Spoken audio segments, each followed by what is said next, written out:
অনেকদিন আগে সুবর্ণনগর নামে এক সুন্দর রাজ্য ছিল। সে রাজ্যের প্রজারা খুব সুখে শান্তিতে নির্ভয়ে বসবাস করত। রাজা হিসেবে চন্দ্রকেতু ছিলেন ভীষণ ভালো রাজা।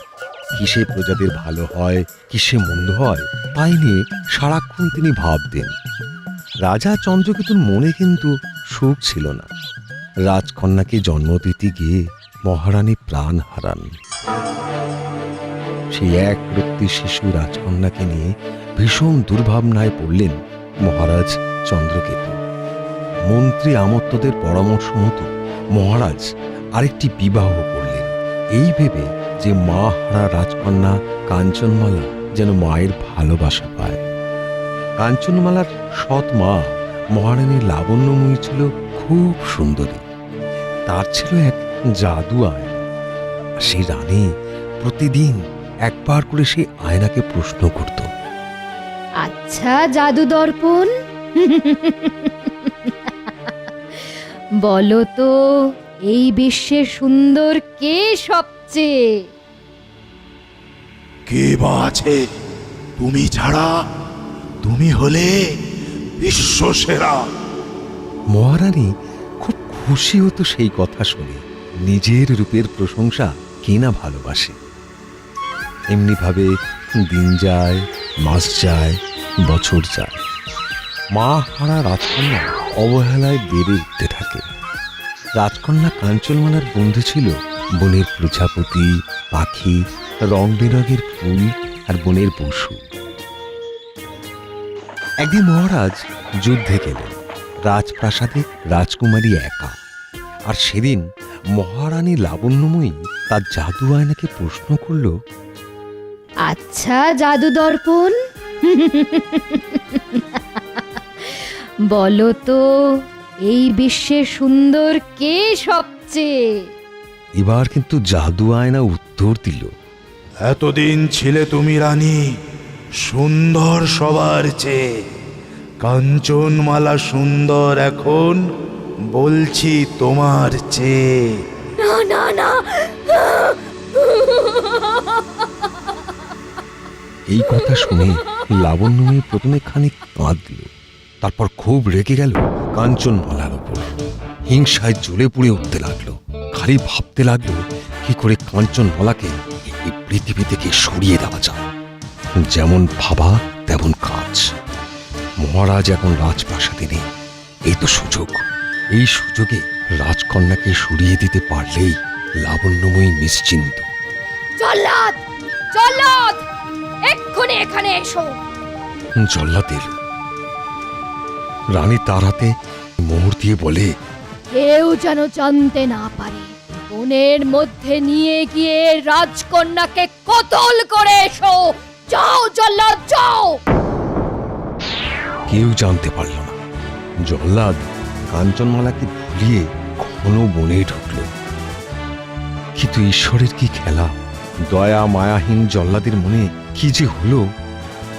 কোমর থেকে ছুরি বার করে সে যখন কাঞ্চনমালার গলায় বসাতে যাবে, রাজকুমারীর ডাগর চোখের দিকে তাকিয়ে তার হাতের ছুরি হাত থেকে পড়ে গেল।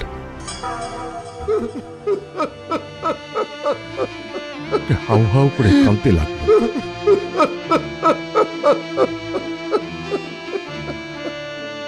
সেই ঘন জঙ্গলে তাকে একা রেখে জল্লাদ চলে গেল। যাবার আগে রাজকন্যাকে তার সৎ মায়ের সব কথা বলে গেল। সব শুনে রাজকন্যার খুব কষ্ট হল।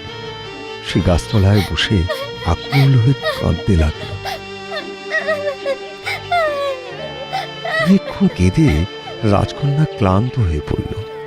পেটে সারাদিন দানা পানি পড়েনি, তবুও সে মনের জোর হারায়নি। সে তার ছোট্ট ছোট্ট পায়ে এগিয়ে চলে। অনেকটা দূর হাঁটার পর সে দেখতে পেল একটা বাড়ি।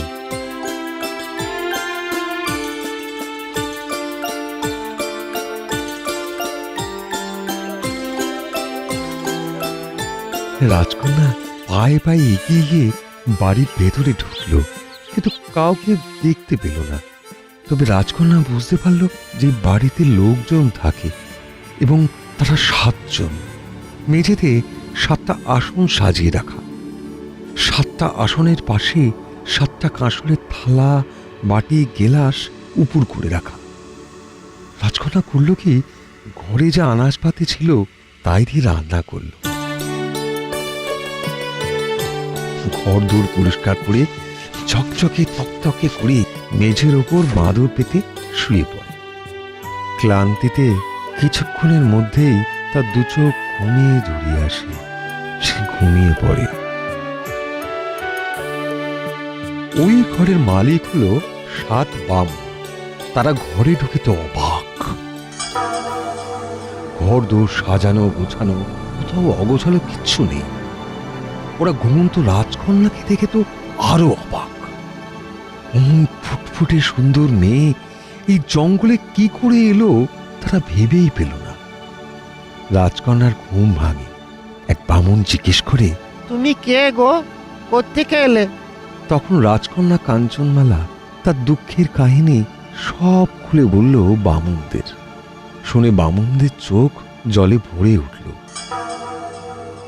সেদিন থেকে রাজকন্যা 7 বামুনের ঘরে আশ্রয় পেল। কাঞ্চনমালা তাদের ছোট বোন। সে ঘর গোছায়, রান্না বান্না করে আর 7 ভাইকে আদর যত্ন করে। প্রতিদিন সকালে কাজে বের হওয়ার আগে বুড়ো বামুন কাঞ্চনমালাকে বলে যায়, শোন বোন, তোর সৎ মায়ের কথা আমরা ভুলতে পারি না। সে তোর ক্ষতি করতে চাইবে, কিন্তু তুই কখনোই বাড়ির বাইরে যাবি না। সাবধানে থাকিস বোন। কাঞ্চনমালা সাবধানেই থাকে। এদিকে তো রানী কাঞ্চনমালাকে জল্লাদের হাতে পাঠিয়ে নিশ্চিন্ত। তার মনে খুব আনন্দ, শত্রু বিদায় হয়েছে বলে। দিন কয়েক পর একদিন সকালে রানী লাবণ্যময়ী জাদু আয়নাকে জিজ্ঞেস করল, আচ্ছা জাদু দর্পণ, বলো তো এই বিশ্বে সুন্দর কে সবচেয়ে? বনের মাঝে 7 ভাই বামনের ঘরে কাঞ্চনমালা আজ রাজত্ব করে। এ বিশ্বে সে সুন্দর সবচেয়ে। জাদু আয়না সত্য বলে তোমার দিকে চেয়ে। শুনে রানী জ্বলে পুড়ে অস্থির হয়ে ওঠে। সে তখনই ঠিক করল সে নিজেই তাকে নিকেশ করবে।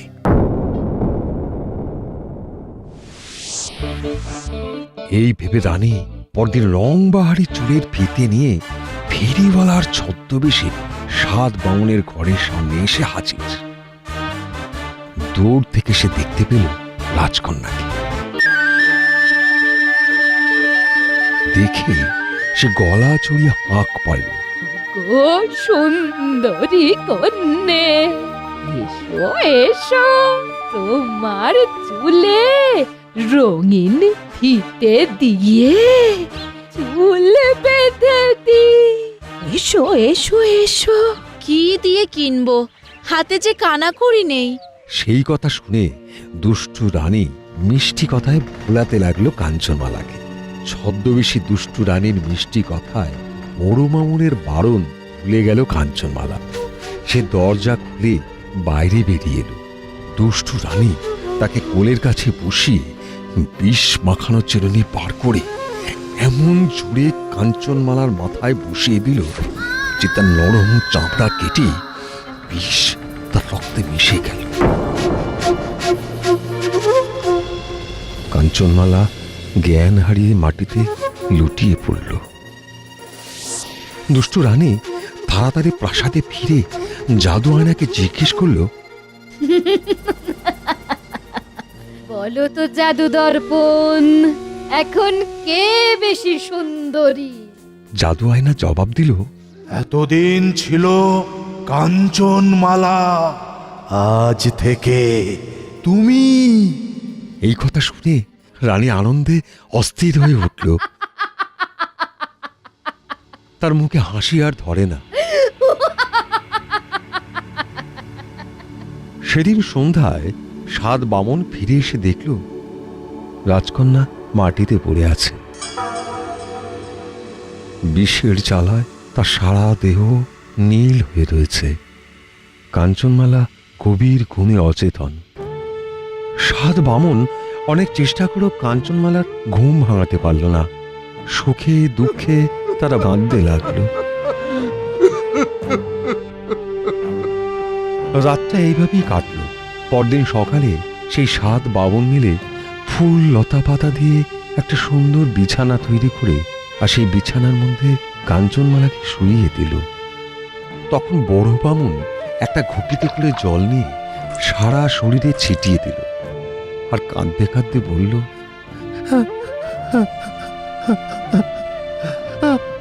আমাদের আমাদের বোন ঘুমিয়ে আছে। আমাদের কাজ প্রতিদিন পাহারা দেওয়া। আমরা রোজ একজন করে পাহারা দেব, যতদিন না ঘুম ভাঙে। এইভাবেই দিন কাটে। একদিন যায়, দুদিন যায়, কাঞ্চনমালার ঘুম আর ভাঙে না। এইভাবে 6 দিন কেটে গেল। আজ ছোট বামুন কাঞ্চনমালার ফুলের বিছানার সামনে বসে পাহারা দিচ্ছে।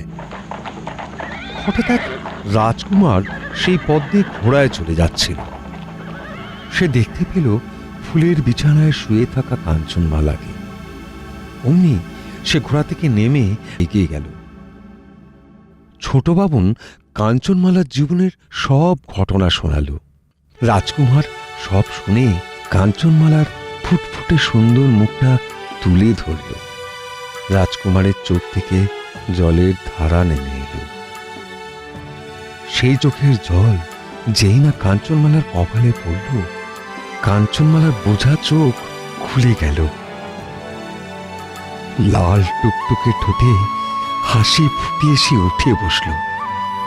ছোট বামুন সবাইকে ডেকে আনলো। সবাই খুব খুশি। রাজকুমার বলল, আমি আমার দেশ চম্পকনগরে কাঞ্চনমালাকে নিয়ে যাব। কাঞ্চনমালা হবে আমার দেশের রানী। এই কথা শুনে সাত বামন ভাইয়ের সে কি আনন্দ! বড় বামন আনন্দে কাঁদতে কাঁদতে বলে, এই জঙ্গলে কেউকে দেখাশোনা করবে বলো? এই ভালো হলো, এই ভালো হলো। আমাদের বোন তার নিজের সংসারে সুখে থাকবে। তারপর সাত বামনের কাছ থেকে বিদায় নিয়ে কাঞ্চনমালা রাজকুমারের ঘোড়ায় চেপে চম্পকনগরে পাড়ি দিল। যাবার আগে কাঞ্চনমালা সাত ভাইকে ভুলে গেল এটাই তার নিজের বাড়ি। তাই সে মাঝে মাঝেই রাজকুমারকে নিয়ে এখানে আসে।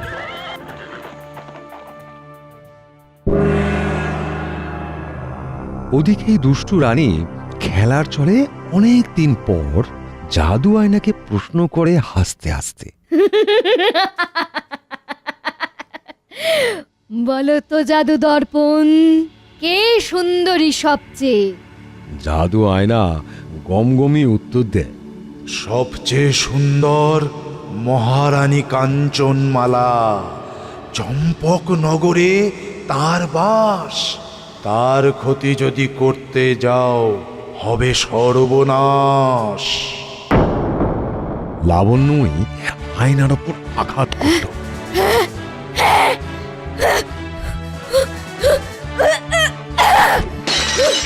জাদু আয়নার কাজ ভেঙে গেল আর সেই দুষ্টু রানী পাগল হয়ে জঙ্গলে চলে গেল।